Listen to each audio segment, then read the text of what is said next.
So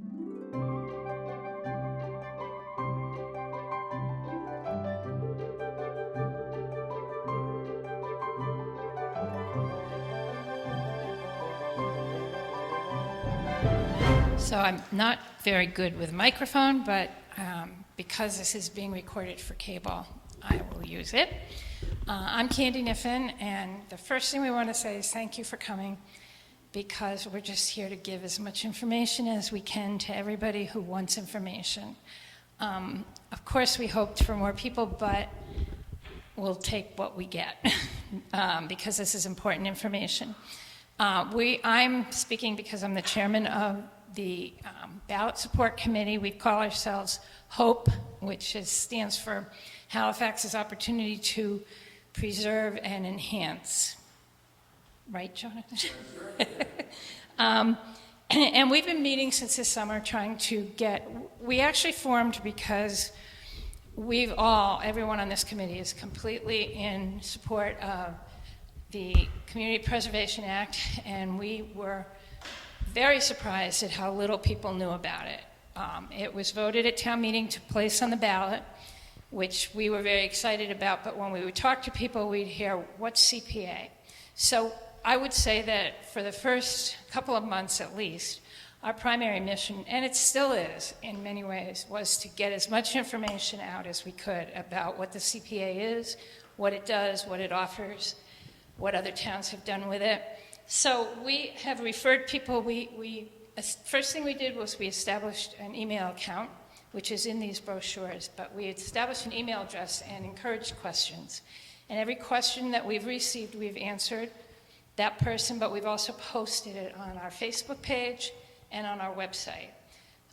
Answers to all of the questions. We just don't use the name of the questioner, but we've put all the questions out there and the answers.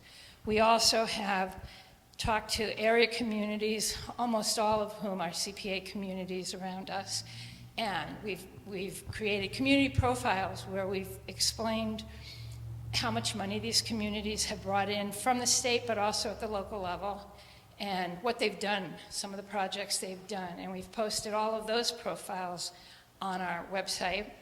We also have what we call community Supporters Spotlight, which are quotes and information from people who have been involved with the CPA in some way in their own community, and they have given us comments about mostly how great it's all are very much in favor of CPA. CPA has been offered since 2000. 25 years ago, I guess, we tried at town meeting. I wasn't involved at that time in it, so I don't remember, but they tried at town meeting to get it to the ballot, and it didn't pass at that time. So then, 25 years later, nobody really seemed to know much about it. So we decided to put together a committee and try to get the information out, but we gave full disclosure. We registered with the Attorney General's office. We are a ballot support committee. And we are unanimously, obviously, in support of the Community Preservation Act. So tonight, what the format will be, this is our third presentation, and what we do have a PowerPoint presentation, which we'll walk through, and we'll explain everything we can about the CPA. And then when we're all done with that, if anyone has questions, we will take questions, and if we don't have the answer, we'll find out and get back to you with the answer. So we will take your contact information as well.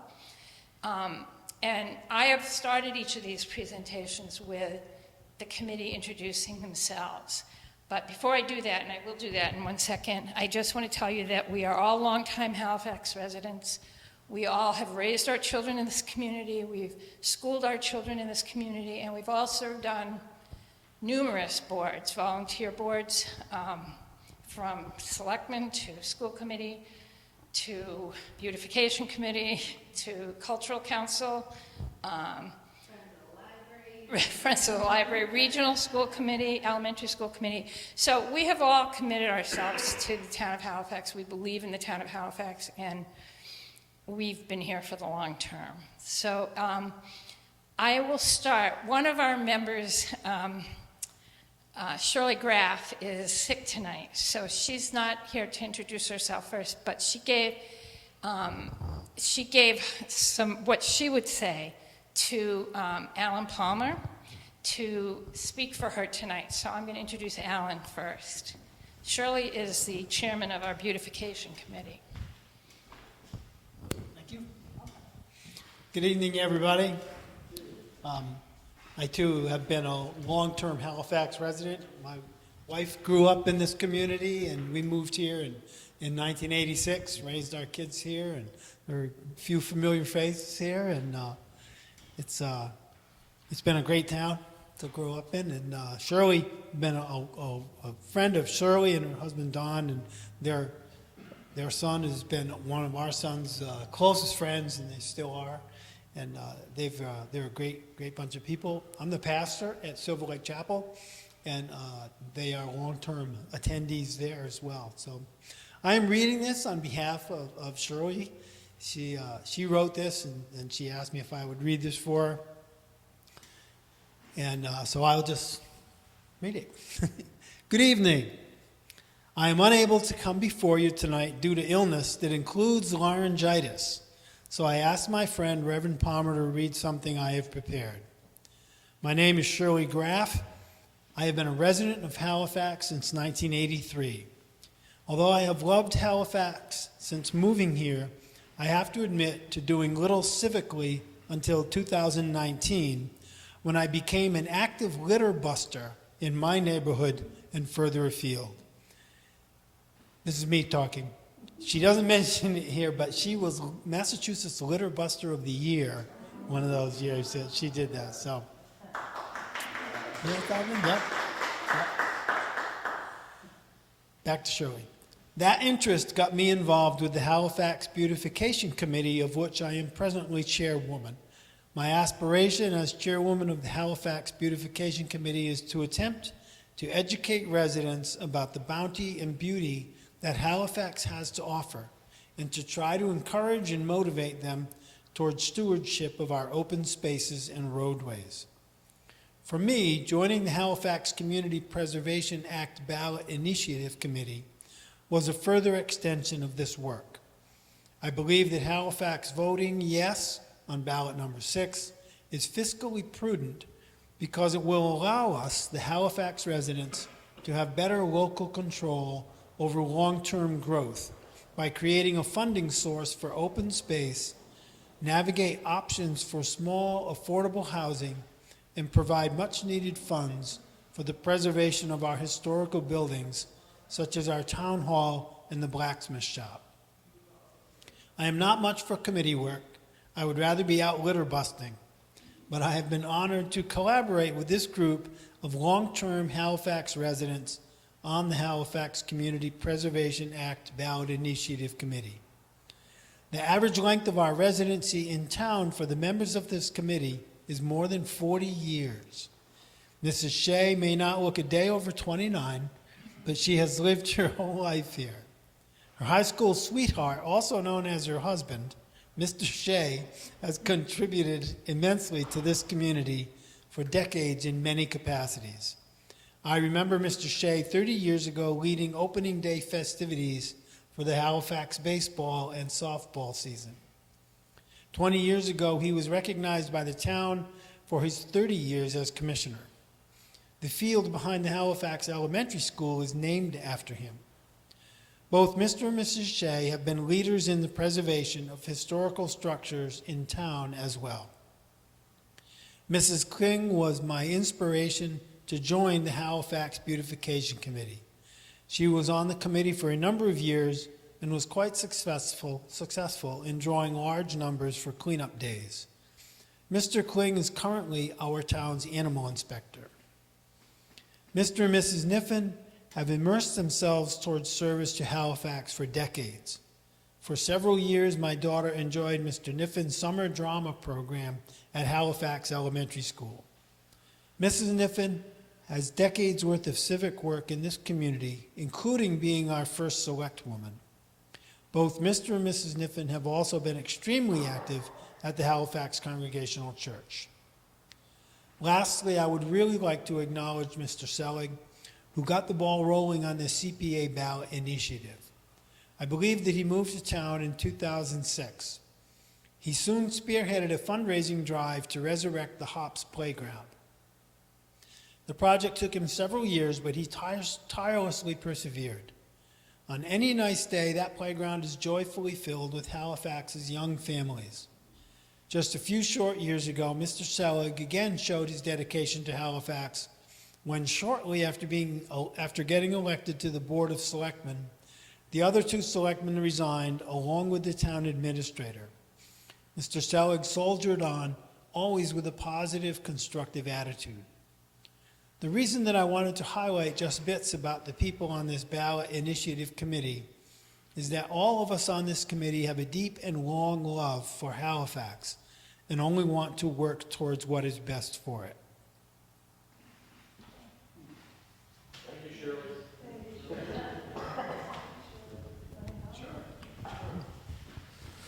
All right. I'll be quick because I want to get to the presentation here. My name's Jonathan Selig. I know pretty much everybody here. Current selectman, been living in town since '06. Trying to get involved in as much as I can in the community, whether it was fundraising, volunteering, and now as one of your current selectmen. I got introduced to the CPA in my mission to rebuild Hops, as was mentioned before. I would look at all these fantastic playgrounds and structures in other towns, and they would say, oh yeah, you just need to use your CPA money. And I would look in and I say, what's CPA? They would explain the program, and you'd look at a map. I believe we'll have it tonight. We are one of the few communities in southeastern Massachusetts that's not part of this program. And I would also drive around and look at all these great things after being elected and say, oh, I'd love to do this. I'd love to do that in Halifax. I'd love to do that. And you talk to the folks in these other communities, and they're like, oh, no, that was CPA. That was CPA. That was CPA. So it was kind of disheartening for me to see all these great possibilities that, unfortunately, are long shots here without Halifax being part of this program. So that got me excited about the Community Preservation Act, and that got me interested in bringing it here to our community. So that's my story in a nutshell. Who wants to go next? Bob. Thank you. My name is, excuse me, was that me? That was you. My name is Bob Niffen. My role on the committee is, my main role, other than being the handsome guy in the committee, is to be the webmaster. No formal training in that, so it's kind of, it's kind of not the best, it's the prettiest website, but has all the information you would want to know about us and the CPA, information, lots of links to the state program, the state law. Anything we put on Facebook is on that, as Candy said already. Letters to the editor, questions and answers that people have asked. We've had about 15 people ask questions, and the number of questions, I think I counted up to about 45 questions that we've answered with that group of people. So that's all on the website. So if you haven't had a chance to look at the website, I encourage you to do so. And there's a lot of great facts and information on that. One of my favorites is the town, the community spotlights, town spotlights. I forget what it's called. But it shows on different towns. There's about 12 towns that we researched, and what each town has done with their CPA funding. It's really fascinating to check that out.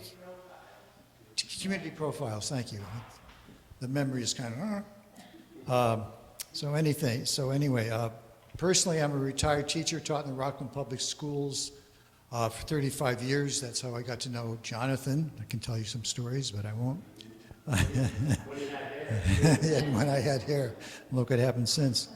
Candy and I moved to Halifax almost 50 years ago. I served on the Halifax School Committee for 13 years. We brought up our children here. As Shirley mentioned, I ran a summer theater program on stage for almost 30 years, I believe, which I sorely miss, but a few things got in the way, including COVID, and we had to stop that program, unfortunately. I also helped build the original HOPS program, HOPS Playground. My finger is still suffering from that, but from getting hit with a hammer too much. We raised our children here in this great small town of ours, and all three of our children attended the Halifax Elementary School and Silver Lake.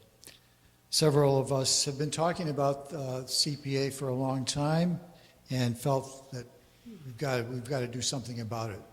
And as Shirley said, John was kind of the impetus behind that. But it was about time that Halifax got on board. Personally, I feel this program has so much to benefit from our town as it has for the other 196 towns in Massachusetts that have already adopted it. This is a program not only for the present, but especially for the future. It's kind of like a savings account. And I hope after you've heard our presentation that you will vote for the future and vote yes on question 6. Thank you.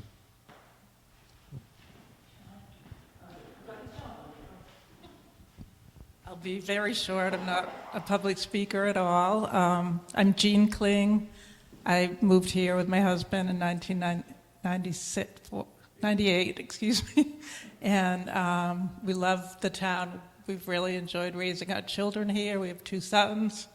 I've been involved with the beautification committee, Friends of the Library for many years, and also with the Generations group, which raises money for the Council on Aging. So it's been a wonderful town, and when I heard about the Preservation Act years ago, I thought it would be great if it came here, and it feels like it's really the right time. And I hope that everybody considers voting for community ballot question number 6. Hi, everybody. I'm Brian Kling, her lucky husband. And as she said, we've been here since '98, raised 2 wonderful boys here. Both went through the Halifax Elementary School. Volunteered coaching Little League for 2 years, basketball for 4, and I could bore you with the other details, but a lot of other people have done a heck of a lot more than I have too. We're totally in favor of this ballot initiative here because we believe in the little town that we have here. We know what the potential is for just a little bit of money. Yeah, it's going to cost a little bit of money to do this, and I know that people are hurting right now, but sometimes you have to stretch a little bit. I go back to the days when we were first married. We had envelopes for all of our different bills, and we were literally saving nickels and dimes in there to make ends meet too. So you find a way to do these things because they're the right thing to do. So hope you're in favor of this. I know we are, and we'll get on with the show here too, so we don't delay things too long. Who did we leave out? Oh, right, John.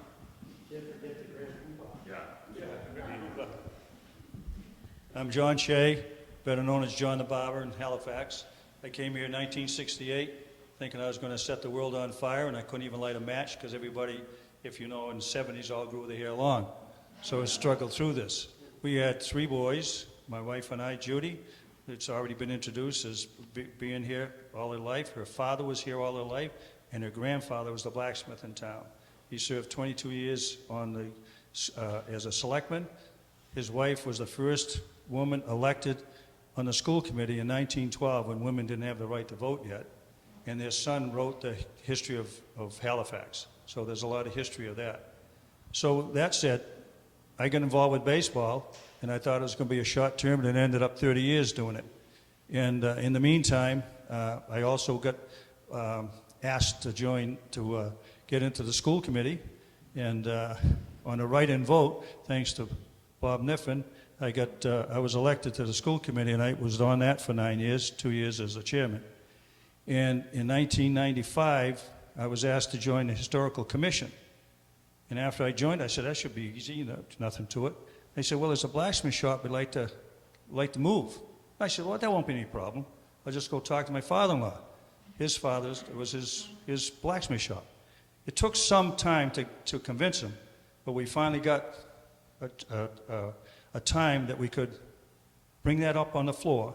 We asked the people in charge to put it on the floor, and we raised $6,500, or asked for $6,500 on the town meeting, which if we had CPA, we probably could have just done it right away. It took us 2 years before we could move the building down, and it took us another 2 years before we could actually set it down on a sill and fix it and everything else, and then open it for Christmas, our Christmas holidays, which has been a fantastic ceremony we have, and it's been going on for about 27 years now.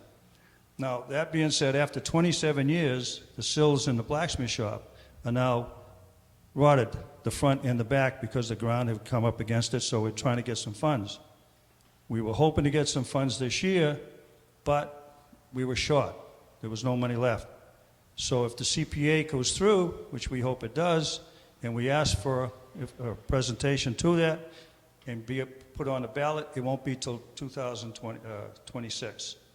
So we're really in support of the CPA, hoping that we can have that type of fund rather than going to a town meeting all the time and asking for these type of things.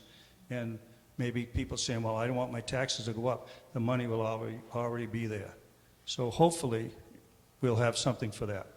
And we also moved the Brockton store and moved it across the street. Again, we asked for $35,000, and people were supportive because everybody wanted a piece of the history to stay in Halifax and not be torn down like so many other buildings are. So I'm fully supportive of CPA. Thank you.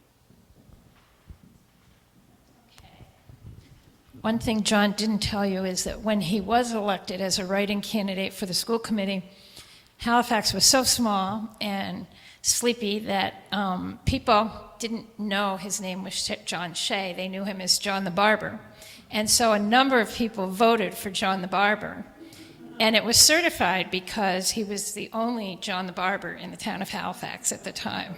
So a lot of neat little stories about our town. But we have a PowerPoint presentation which we will go through right now, and we'll explain everything we can about the Community Preservation Fund. So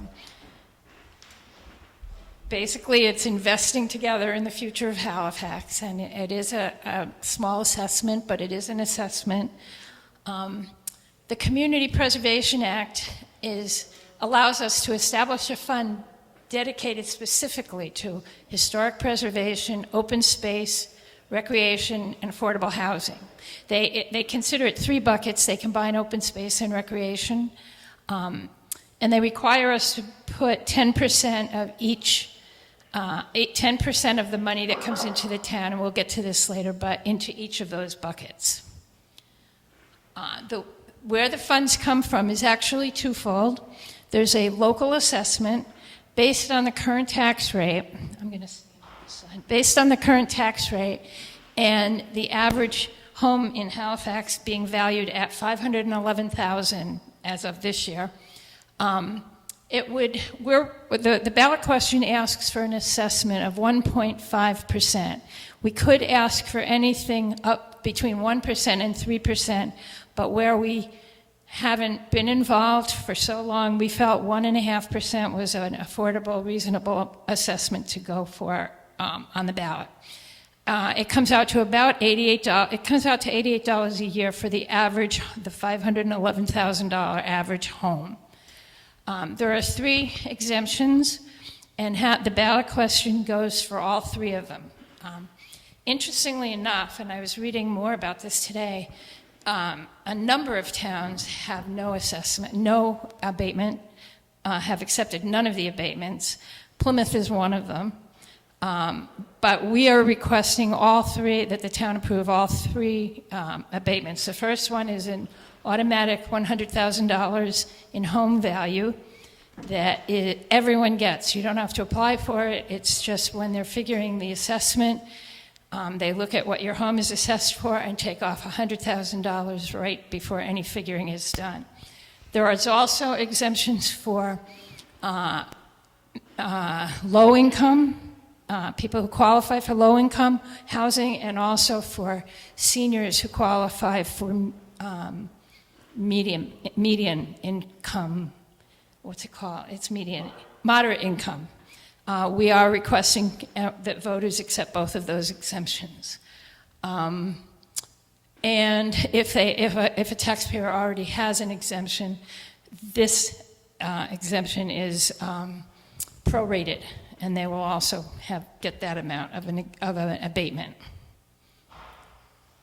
So just to show you how the figuring is, this is your basic tax bill.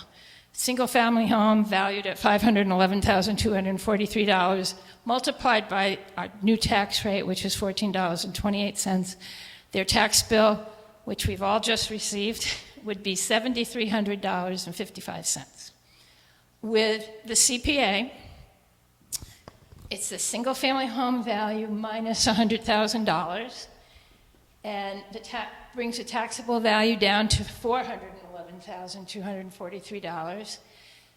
And the CPA tax basis would then become $5,872.55, which is simply taking multiplying the tax rate. Where am I? Multiplying the tax rate by the taxable value. And 1.5% of that would be the surcharge, which comes out to $88.08 per home.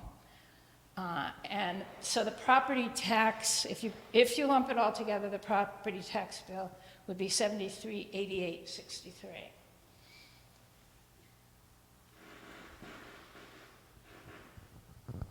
This is the low and moderate income exemption chart.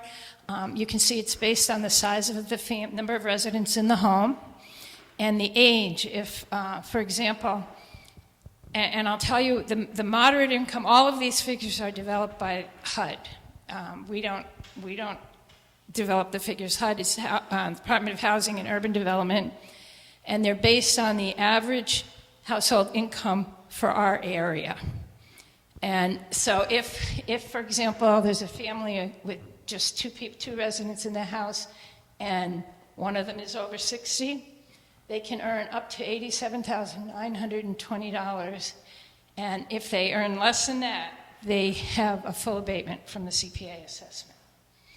If it's a family of 4 and the oldest resident is under 60, they can earn up to $87,920. And up to that, if they earn less than that, they get abated they don't have to pay the assessment. And there is flexibility. There's some flexibility within towns about, some towns have decided to, or choose to use only the low income figures, and the people who receive low income abatements are eligible for affordable housing.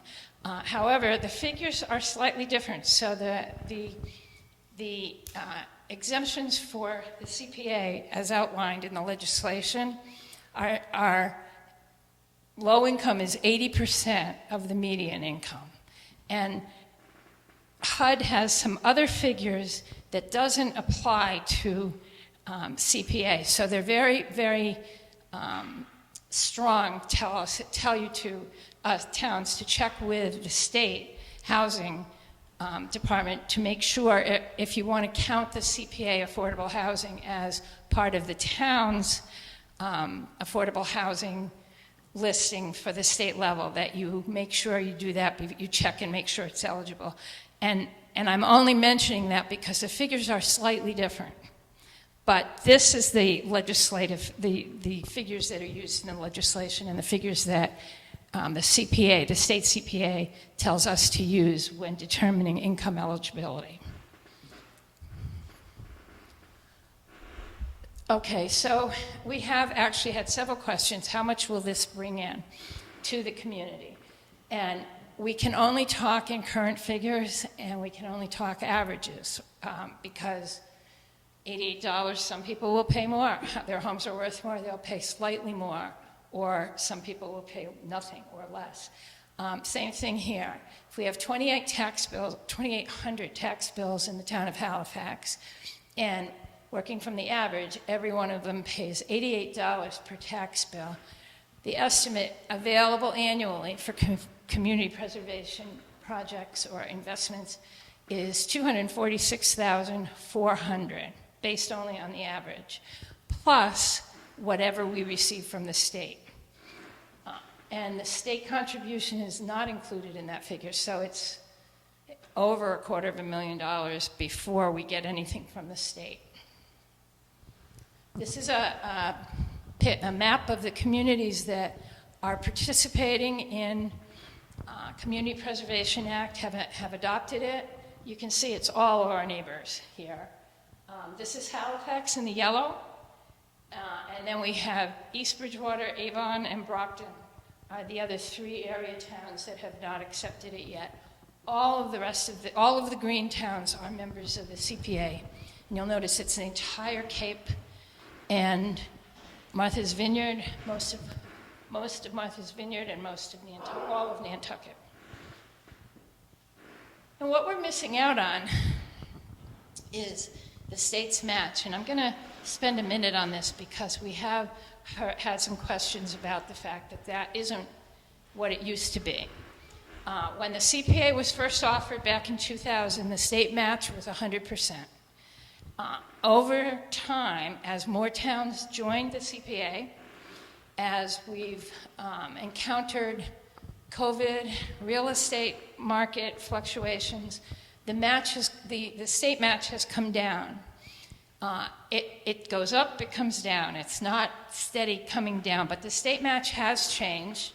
Our position on that is even if, over the last 5 years, the average state contribution has been 26.6%. It will come down, it will go up, but our feeling is even if it's 15%, 12, 15, 20%, where would we ever get a guaranteed return on our money like that? So to us, it's still very much worth it, and it's a significant amount of money. The other place that I think, speaking of the state distribution, the money for the state has a Community Preservation Trust Fund, and the money from that comes from all of the revenue that comes into the state's the Department of Registry, whether it's a home sale or a lien release. They all have, all the fees that go to the registry are immediately put into the state Community Preservation Trust Fund. And that's millions of dollars a year. Also, there is a provision, and it was added after, I'm going to say it was added in 2012 or 13. There was a drop in real estate sales and fees, and they weren't making as much match money for the state. And so there was a law passed that the legislature could, if there was a budget surplus, and we've had several years, many years, not current years, but we've had years with budget surpluses, the state can vote to put an amount of money into the Community Preservation Trust Fund. And they have, my latest figure, I believe, is they have put in over the years,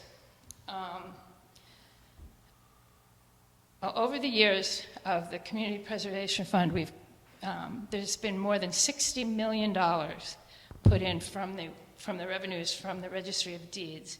And from the state budget surplus since 2013, there's been more than $106 million put into the Community Preservation Trust Fund. So that's the other side of where the money comes from. Plus, the money earns interest. So that's where the community preservation money to the towns come. Every town is guaranteed a distribution from the state trust fund annually, as long as, and it's in relation to what they collect at the local level. There's a formula, but it adds up quickly, has added up quickly. We hear the CPA is called a tax. We hear it called a surcharge. We hear it called a contribution. But the difference between CPA and our standard real estate taxes, first of all, are the funds that we receive from the state, which are additional state contribution. They also cannot be spent, not one penny of community preservation money can be spent without a vote of town meeting. We do, you'll hear about this, we do have to establish a community preservation committee, but their responsibility, along with all the work involved, is to recommend to the town meeting appropriate projects and funding each year. They don't have to recommend anything. We don't have to spend any of the money in any given year, but the residents at town meeting vote and determine how we spend our community preservation money in all the areas. The funds are dedicated primarily, most towns are dedicating their funds, and you can see those 4 areas, typically underfunded or unfunded projects. Also, typically projects that need to be done, but there's no money in the budget, in the pie that we split up at town meeting. And that's what this money is intended for. Unexpended funds accrue interest. So if we put 10% in housing, we don't have to spend it. And a lot of towns are actually just letting that accrue until they have an appropriate project to spend it on. And as I said, there's no obligation to spend any of it in a given year. So it's 10% for year? We have to put 10%, and I think we have a slide on this, in each area, and the other 70%, we can determine which area, or we can spend it in all 3 areas. It's completely up to the voters at town meeting. If this passes on the ballot, the first thing that will happen is the town will have to develop a bylaw establishing the Community Preservation Committee. And the Community Preservation Committee is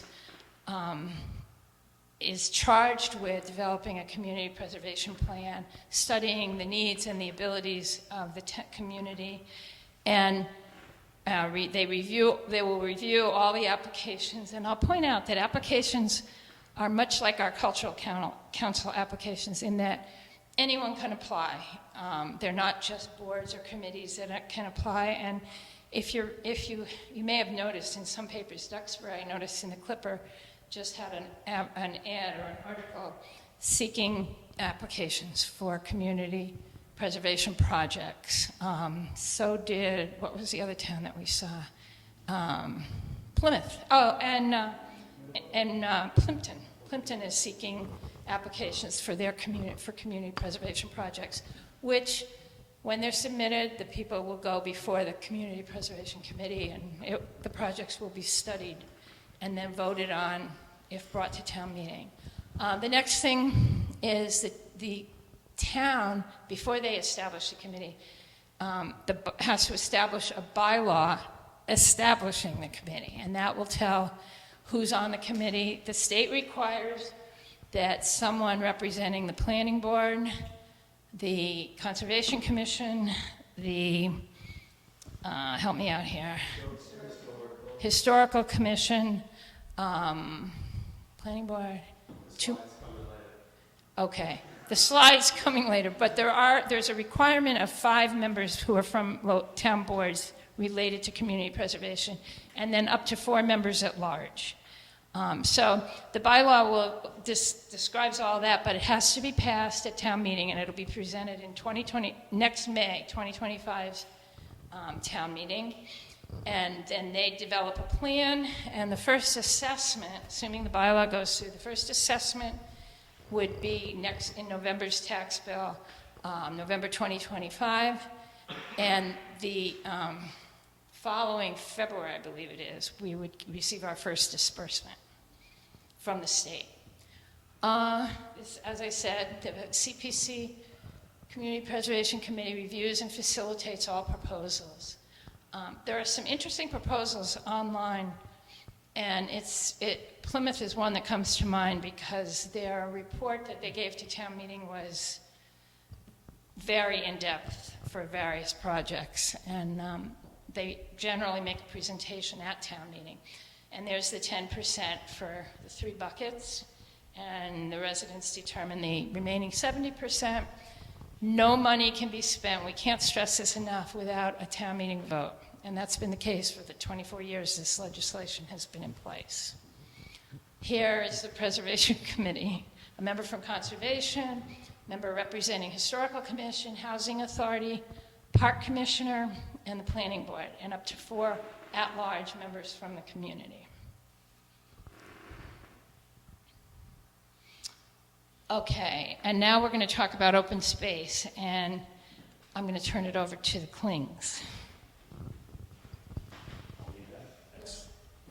Thanks, Candy.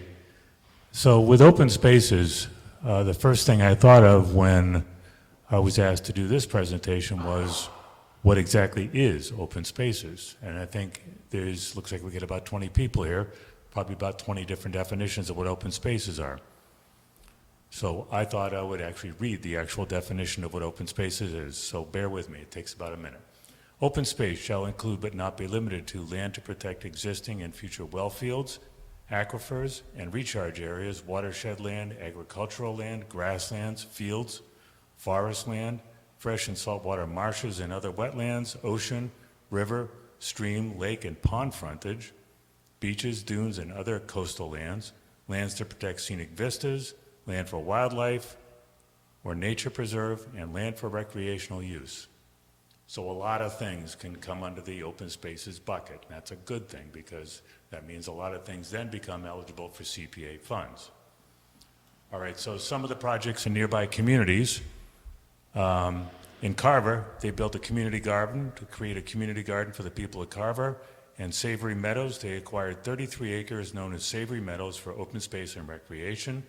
And Whitman, when Peaceful Meadows went up for sale, you guys remember Peaceful Meadows, the town prepared to exercise its right of first refusal, and CPA funds became the obvious solution. Luckily, John Hornstra purchased the property. We all know about that, and is keeping it as a working farm. You can now get your Hornstra ice cream a little bit closer to home. And also in Hanson, you guys probably know this area on Route 58. This is the purchase of the Nathaniel Mill, including complete control over the flow of water from the Indian Head portion of the site, including the construction of dams, flows, and dikes, as well as the diversion of water flow. And in Middleborough, to fund the Conservation Commission's proposal to acquire and preserve the Lion's Head property, which consists of 103 acres on the Nemasket River. And purchase the Pacone Farm on Thompson Street, you guys know that as Route 105, for agricultural reasons. The town will own 93 acres outright and hold an agricultural restriction on the remaining 96 acres. A developer sought to build a 55 and over community with, any guesses as far as to how many homes might have been built? 378 homes were going to be built there on that site. Now, also, potential Halifax uses. Future projects that could qualify and probably will. Any fields, woods, waterfront areas, marshes, etc. to be saved in the current state or developed for recreational uses. Open spaces can be combined with any or all of the other categories on a larger project. The town beach at Lincoln Street, rejuvenation and ADA compliance. Everything's got to be ADA compliant. This would help pay for it. Walking trails behind HES, including the one in the woods behind the school. Creation of trails and parking at the Randall Hilliard Conservation Area. And working with the water department on the walking trails at Camp Osemequin. I think that's what we got for open spaces. Yep, so we got this. Okay. Yep, recreation, that's... All right, so I'll jump in on recreation because one of the big keystone projects was one that I helped do, and that was hops. So again, it took me and a dedicated group about 7 years to fundraise for hops. For good reason, it's a $250,000 playground. So if we were a CPA community, and again, in asking other communities how they get their playgrounds built, almost all of them are exclusively CPA. So we could have not had to go and spend 7 years. The funny thing is I have 3 kids. My little one was in kindergarten when they knocked down hops. She was in middle school when we built it. So she said, "Dad, that's great, but I'm too old to use it." So I just would hate for something like that to have to happen again to almost a generation of our Halifax kids. So that kind of piqued my interest. Again, Brian mentioned the walking trail. We do need to, believe it or not, do that again. It's all kind of growing in and hard to get around. And they also built a Gaga ball pit. For those that don't know, ask your grandkids. They'll tell you what it is. It's basically like bowling meets dodgeball. So all those projects could have easily been banged out with our CPA. Projects that we can do in the future. A popular one in towns are community gardens. We have one kind of here near the water department, but it could use some updating. So that gives people a chance to grow their own food, and get in touch with things for folks that maybe don't have the space in their houses and yards to do stuff like that. A dog park has been brought up many times here in Halifax, and just for some reason hasn't gotten the teeth, no pun intended. So a dog park, Kingston Boneyard, I believe it's called. So the Kingston built the Boneyard with CPA money. And then for those that have been over to the tennis and basketball courts, I think we can all agree they're in really, really rough shape. So much so that they've taken the tennis nets down because they're worried about somebody hurting themselves. I'm telling you, there's about 5-inch cracks on the courts. So those are all projects that could easily qualify for CPA. And again, the great part is, I would assume, at least with the tennis courts, this is a project that the town's going to have to undertake anyway. So why not get some state funding to help offset the cost of it? And that's kind of my approach with that. Next up, I think this is you, Mr. Shea. Historic preservation. Go ahead, Candy. What do you got? Another potential use for the CPA funds is current equipment. If we were to need to replace a piece of equipment in the Hops playground, Sure. community preservation funds could be used for that. Yep. I wouldn't recommend a tether ball. We've put 3 tether balls up there, and they grow legs and walk away. But no, to your point, again. Expand it, or we could Yeah. add equipment or replace equipment. Sure, and that stuff, the days of using 2x4s to build playgrounds are gone, and the equipment now is pretty expensive. So the good news is, what's that? Knock on wood, the zip line's doing great. Yeah, just twice, but that was just a seat. So does it really? Okay. Tell her to vote yes on question 6, Frank, and we'll get that seat swapped out right away. Yeah. No, but yeah, again, a lot of these things, nobody wants to pay more to the town. I completely understand that. But a lot of these things are kind of have to do's anyway, in my opinion. So let's get some state funding to help offset some of it, and that to me makes sense. So, John Shea.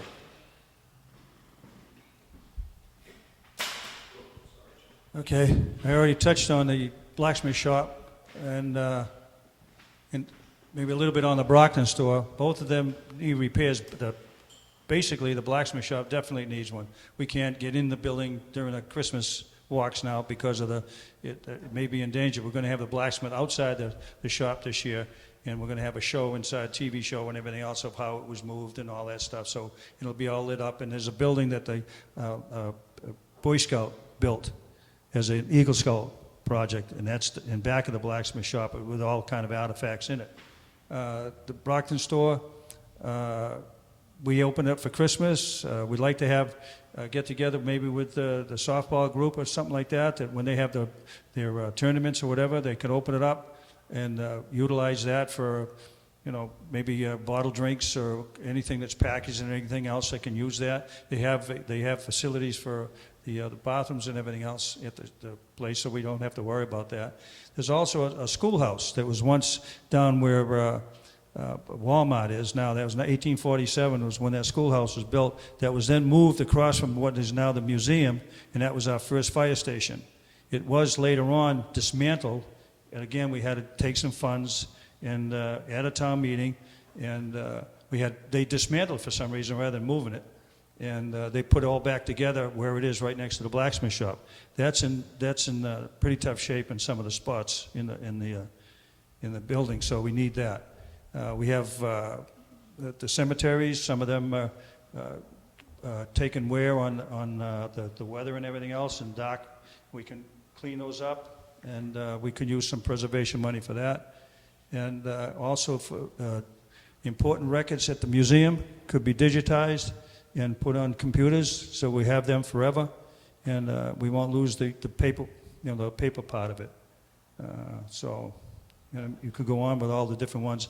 And the Pope's Tavern, they had to come back 3 or 4 times, one for windows, one for the chimney, You can't use the upstairs.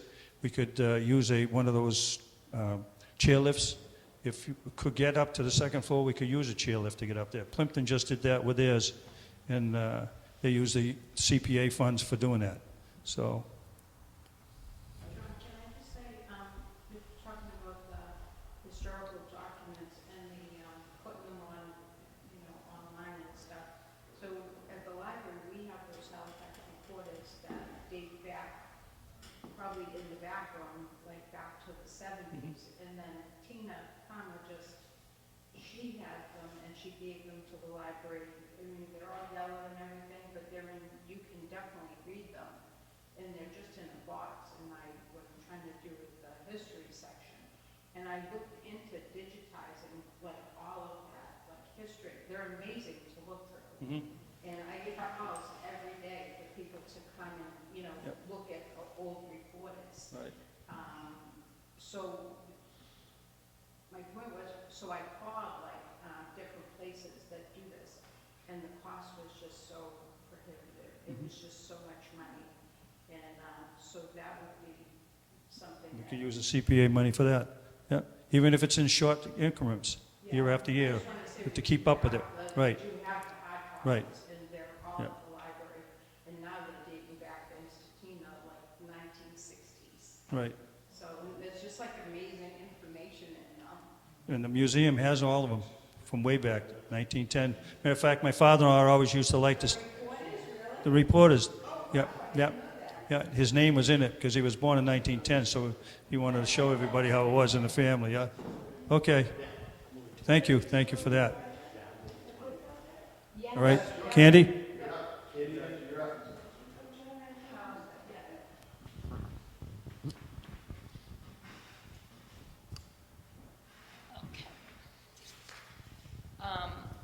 Well, we talk about housing and affordable housing, and for some reason that has become kind of a hot button issue. But from our perspective, it doesn't need to be. For one thing, when we have Community Preservation Act, we have total control over what we spend that money on in terms of, and I think I can speak for the whole committee in saying that none of us see any of that money ever being approved for, at least in our lifetimes, for 2-3-story affordable housing structures. In fact, we believe that it would more likely be used for reuse, what they call adaptive reuse, where you have a home or a duplex that has been abandoned or sold. I mean, towns will buy it. A duplex, for example, a town on the North Shore just bought a duplex and rehabbed it into 2 separate affordable housing units. Here we say you can purchase and convert vacant space into affordable housing. You can designate it for seniors or veterans, handicapped. There's all sorts of need and use for small affordable housing units. Purchase and adaptive reuse of existing vacant housing as affordable units. Actually, the legislation requires that communities give priority to projects that are adaptively reusing buildings that have already been built or properties that have already been developed in the past. So there's a big move to use buildings that are already in existence. We can plan and develop new units, but we have total control over the size and the number.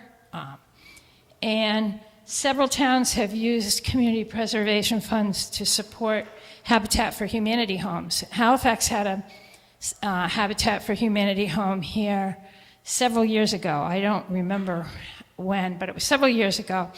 And I have to say that when I saw that, Plymouth did 3 last year. Kingston has supported Habitat for Humanity homes through community preservation funds. And my first thought was, what a great community project, a Habitat for Humanity. What an opportunity for a Habitat for Humanity home in our town, for every age group can volunteer and work on. And the church actually next door just established I shouldn't say just, but they have established a relationship with the Habitat for Humanity project in Plymouth. And last year, if you remember, during the Christmas holidays in Halifax, the church had a silent auction and auctioned off gingerbread houses that they had made, that the group in church had made. And all of the money they made went to Habitat for Humanity. As a result, this relationship developed, and they've been providing lunches for all of the workers once every 2 months, for one of the projects in Plymouth. And so to have a project like that in town could be funded through community preservation funds and be a positive for everyone. I also want to mention just a couple of other things that I wrote down to be sure I didn't forget.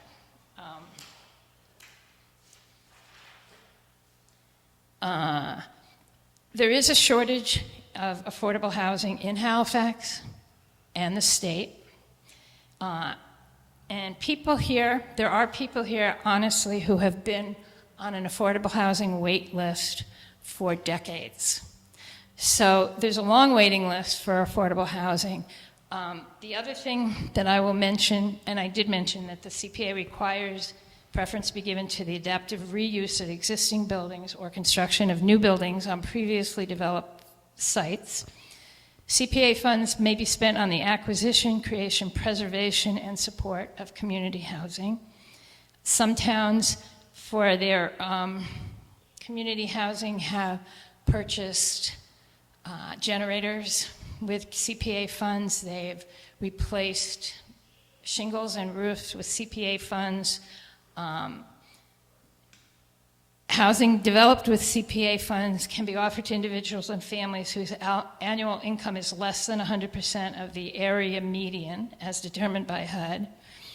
And the CPA provides a mechanism for us to assess our housing needs and consider potential projects while money accrues for appropriate future projects. And any money that we don't spend each year just sits there and gains interest until we have the project. There's no requirement that it be spent. We can't stress that enough. This past spring at its town meeting, the town of Deerfield approved $420,000 in CPA funds to acquire the St. James Church and develop it into senior housing. In 2021, the Billerica Housing Authority worked with the Billerica Affordable Housing Trust and the Community Preservation Committee to purchase a duplex and rehabilitate it into new affordable units. Some communities have used CPA funds to establish programs that give assistance to income-qualified first-time homeowners. Priority could be given to applicants already living in Halifax, possibly, for example, allowing our children to stay in Halifax and raise their families here. Years ago, and I mentioned this, there was support for Habitat for Humanity home here in Halifax. And my guess is most of us don't know where that home is right now. It still exists, it's still a home, but it's just like any other home in Halifax. Okay. And then the town has a capital, 5-year capital plan. And these are just some examples of items on that capital plan that CPA money could be used for. The exterior restoration of this building that we're in is getting more necessary every day, and it's estimated to cost about $750,000. That could be funded with CPA money or partially funded. The tennis courts we've already mentioned. Open space and recreation plan, and we do own some property here that could be maintained as open space. And Jonathan likes to talk about where the condos are going up right now. That was a peach farm, open space. The town wanted to buy that, but we had no money. And so we now have a builder that came in, bought the property, and we have how many condos going up? about 100 condos going in that area on Route 58. I'm certain that we would have owned that property if we had belonged to CPA and had some funds. We just don't have any funds to work with when property like that becomes available.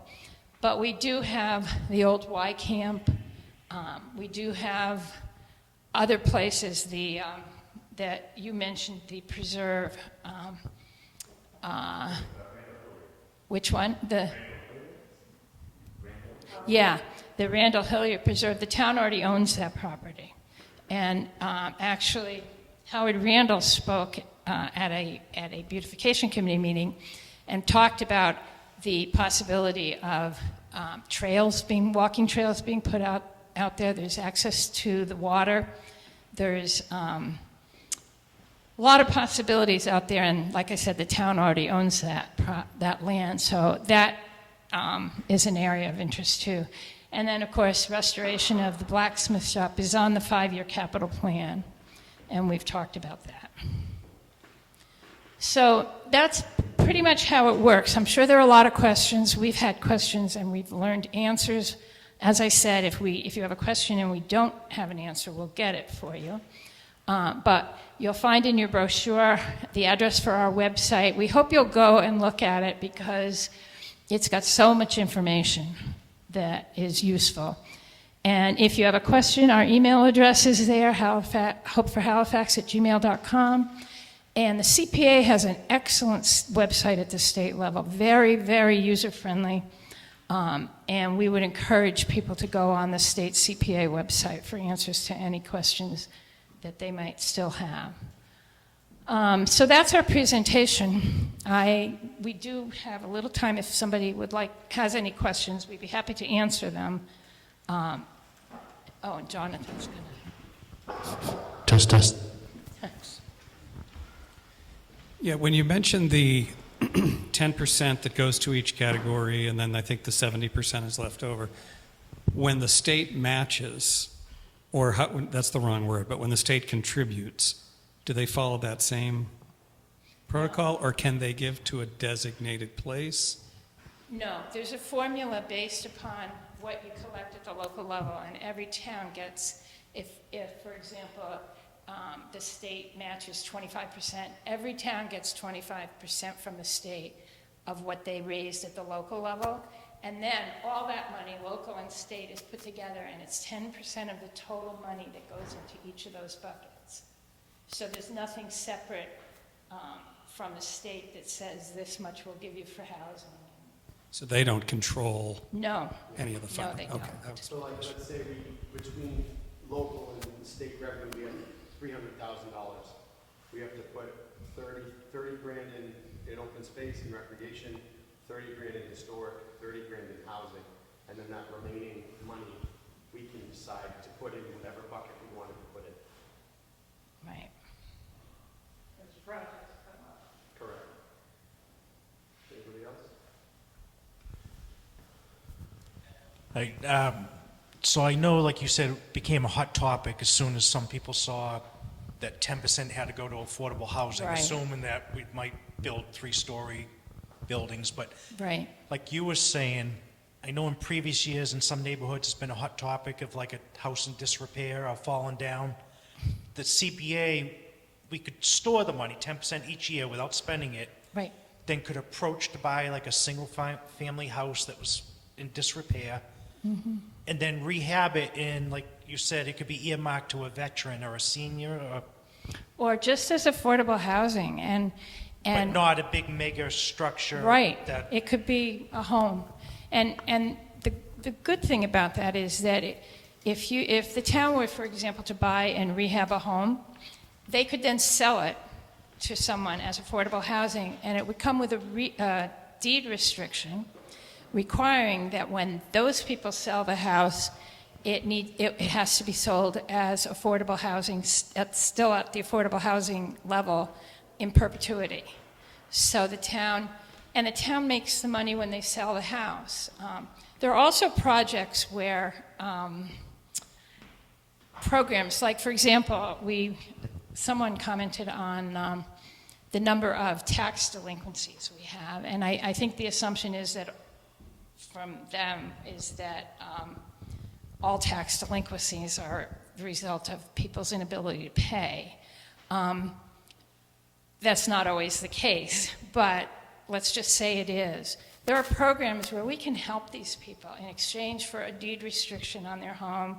If there's an elderly couple and nobody wants their home, they don't have family, we can help, we can buy the property from them, but if they're delinquent in taxes, we can loan them, give them a low interest loan in exchange. These are just samples, these aren't things we're necessarily recommending, but in exchange for a deed restriction when the house is sold.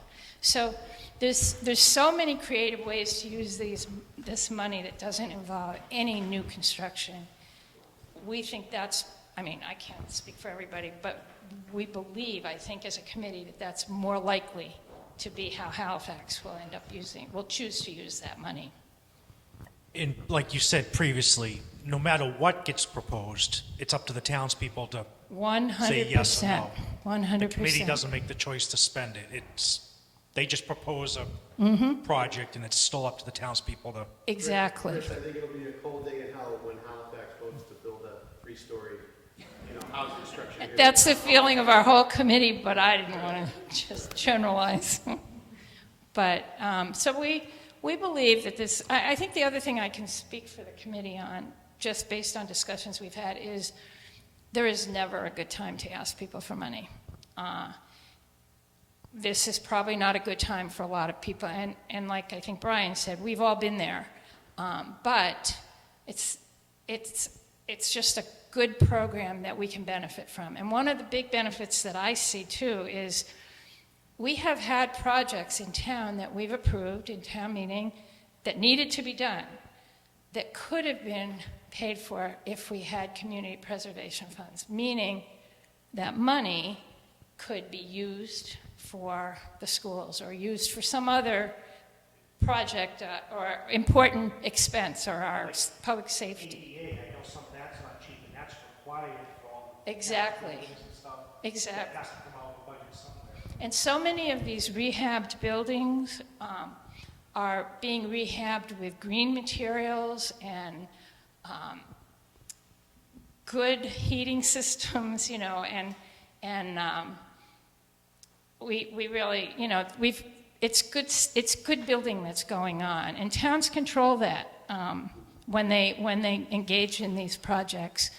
They look for environmentally friendly projects.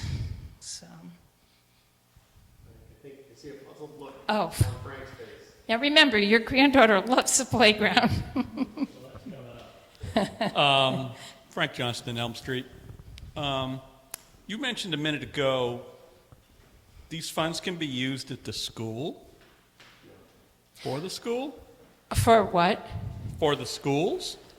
No, well, I'm sorry, I might have been not clear. What I was saying is that there are if we were to take the money out of the general budget that could be funded with community preservation money, that would, in terms of the whole pie, free up money that could be used from the general budget for other important expenditures, whether it be schools or public safety or that was what I was saying. Thank Just wanted you. to clarify that. Thank you. And my next question is, it touches on what Chris was talking about, was the housing thing. There's a lot of misconception about the money being spent for these different types of buildings for migrant housing and things within the community, and that's a big misconception that Right. people don't seem to quite understand. And I'm not trying to tell you how to run your website or anything, but I think that needs to be spelled out more than it actually has been. Well, I think we would welcome any suggestions on how to do that. I think one of the things, just knowing the size of the waiting list and the amount of people that are looking and in need of affordable housing, I don't see migrants coming in and getting ahead of them. I understand that, Yeah. but a lot of people don't understand that. So that's the kind of thing you're suggesting we put on the website? Yeah, maybe touch a little bit more on how the 10% works. We don't have to spend the 10% Right. until there's a project that's available, whether it's a rehabbing of an existing structures, as you had spelled out there earlier, for affordable housing or assistance with affordable housing, things of that nature. Everybody seems to think you're going to build a big tower here in town with all these homes in it, which Yeah. I know is not correct. But there's a lot of people within the town that don't quite seem to grasp that. Okay, that's a great suggestion, and I can see us trying to do some more educating in that area. Educating's a good word, yes. And then the third thing is regarding the hops over there is we do need, according to my granddaughter and me, is another new seat over there, John. So Another what? for the zip line. Zip line gets worked over pretty hard. And then one more thing, can in-kind money be given to the CPA from private donations? My understanding is yes, definitely. Can in-kind money be designated to a specific bucket? Yeah, I don't want to. I think that's a question that we want to research and get back to you on, and we will. Well, the town accepts donations. If anybody wants to donate to the town, you can earmark it specifically for what you want that donation to be for. So. But the town technically doesn't control the CPA. That's. Yeah.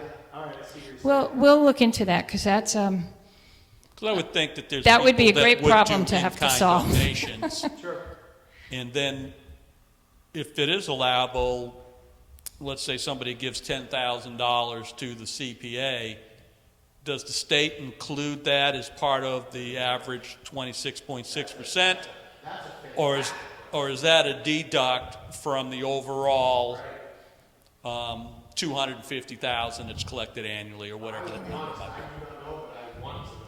Yeah. So we have our liaison at the state, and we'll get that information. We haven't really had people flooding us with questions about giving us extra money. In fact, it's been kind of the other side of that equation. So. Yeah, that hasn't come up, but Thank you. thank you. Oh, no, go ahead. You have the I mic. had one other question, because you just touched on it, about the waiting list. And it made me think that the Housing Authority, before my grandmother passed away, I remember she lived there for a while. And from what I remember, there was a wait. You had to wait quite a while because there wasn't housing available. Right. So I didn't know, maybe another presentation. Is there data that you could say, like you got 20 people in a waiting list, that's... There is data. A need Yeah. for housing? Yeah, there is data, and we could probably find that out, and that would be useful if we were to post about housing. We've had a little bit of trouble getting in touch with the Housing Authority representatives that we have, but we can, and we will, and that's a good question. You just made me remember that. I remember it was quite Yeah. a long wait to There is a long wait. There's a long wait for Habitat for Humanity homes, and no guarantee what town they'll be built in. I mean, but we can get our name on the list. Oh, wait, he has a mic. No, you use the mic. Yeah, for the TV. Just so the TV folks can hear you. Hi, okay, I hate to ask this question, but in a perfect world, question 6 passes and we're ready to go. So is this part of, in an imperfect world, if the MBTA housing does not pass, does that jeopardize our CPA funding? Absolutely not. In fact, we did get that. We did get that from the state because the state in Hanson, they withheld a large library grant because of that. But they are not related, and we like I said, we got that in writing. If we enroll in CPA, our distribution is guaranteed and has nothing to do. We also, since you brought that up, have more control. In our opinion, with CPA, we have total control over how we spend the money on housing. And we are very comfortable saying that, in our opinion, we will not see these high-rise buildings that people talk about. And we also don't believe that we will see an influx of migrants coming to the front of the line, which isn't short. So they just talked to the MBTA, you know, if that doesn't pass, that we lose, you know, a lot of grants on there, some grant. No, It's not- I confirmed with the Community Preservation Coalition at the State House. Right. that there is no link between the funding granted for the CPA program in compliance with the MBTA 3A zone.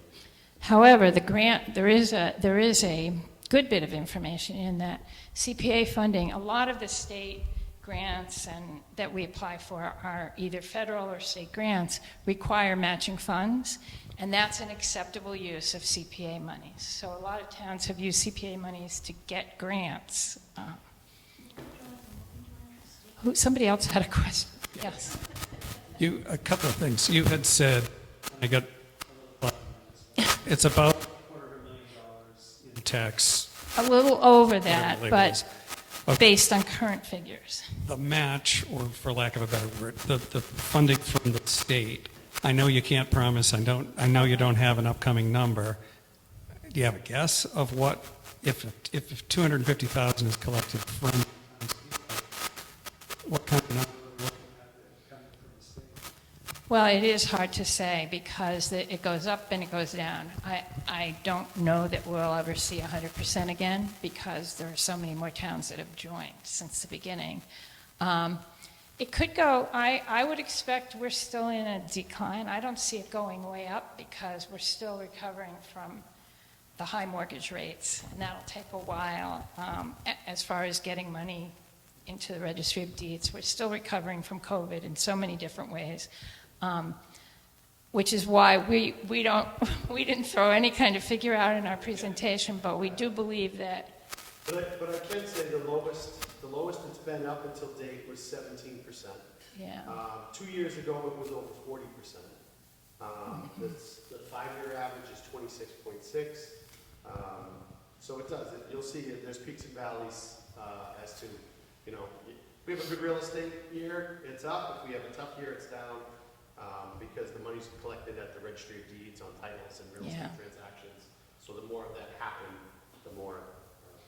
We really do think it will fluctuate up and down. Yeah, it's a tough housing market right now. So ballpark then, if it's 250, you might be looking at 300 available total. Yeah. Okay. Yeah. All right. And the only other question I had on this has kind of already been alluded to, but it's not the way I would put it. And that is, you know, I think you said the average tax bill in town is $7,300. Is that right? Yes. So a lot of us in here, at least for myself, you know, we're at a life stage where it's not like it was 10 years ago or 20 years ago. But that's not true of everyone. And a lot of us purchased our homes at a different time, both in terms of value and mortgage rates. So $7,300 is a lot of money. My question is, to add $88 a year doesn't sound so bad, especially when you know the efficiency of that. It can say $100, you know, to the town. But to a lot of people, that matters a lot. So my question was kind of like what's already been asked. Is it mandatory to be straight from the tax levy, or can voluntary contributions fund it, you know, even if it's not, obviously you're not going to get as much in voluntary contributions, but if there were a way around, you know, raising tax rates on everybody, and I understood the part about the lower, you know, income portion, that's great. But there's a lot of people that are in the medium right now that are really suffering. So I don't know if you've given any thought to that. I don't mean thought to the suffering, I mean thought to how else to do it. I think one of the things that I would put out there, Jonathan, is the Hops Playground, which we relied on voluntary contributions and took 7 years to complete. At this point, we haven't seen anything that allows any mechanism for not paying the assessment but making a voluntary contribution. We'll look into that. I don't believe it's part of the legislation at all. It's a great question. I never even thought of it. Yeah. But I will say, you know, it did take us 7 years to do a playground. And I know a lot of people's hearts are in the right place, but unfortunately, people just don't have the time these days to carve out volunteering like they used to, donating like they used to. I mean, everybody seems to be straight out. So while I would love for folks to jump in and open their textbook voluntarily, and I'm sure there are folks in town that would, it'd be an uphill battle to do the things the town could do with this. But I see your point. There are folks hurting as well. So that's me in the end. And then me as a selectman, of course, you know, the last thing I want to do is say, hey, by the way, throw us another $88, right? I take a lot of heat for that, but that just shows how much I believe in how good this program would be for our town. And just one other thought on that too is the 88 isn't a big number to, you know, when you look at it. But, and I know this sounds simplistic, but is there a way to freeze $88 worth of the That we next can answer. tax advance to do exactly the same thing and get more efficient use of the same money? Yeah, we actually had a similar question about capping the amount of money that you put into housing, the housing bucket, for example, and there isn't, and we actually communicated with the state on this, because those 3 areas are all cornerstones of the legislation. So there's no way to determine or to change the amount that you put in each bucket. There's no mechanism for capping it because the formula changes. So your house value will go up.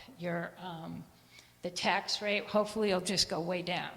And we'll be able to pay less in taxes. But we know that's not going to happen. So there's no mechanism for capping any of the monies from CPA that we have from CPA or get from CPA without risking not being enrolled and risking any state match.